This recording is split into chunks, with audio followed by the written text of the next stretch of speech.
Ikaw ay biglang nagbago, naging matigas ang iyong ulo, at ang tayo nila'y sinuway mo.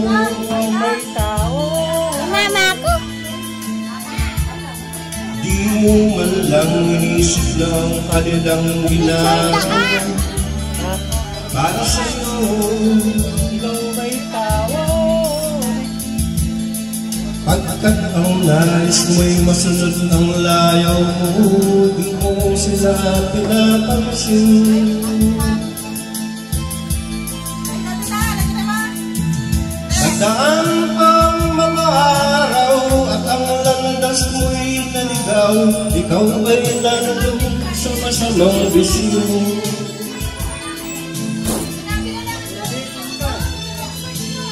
At ang una mong nilakita ng iyong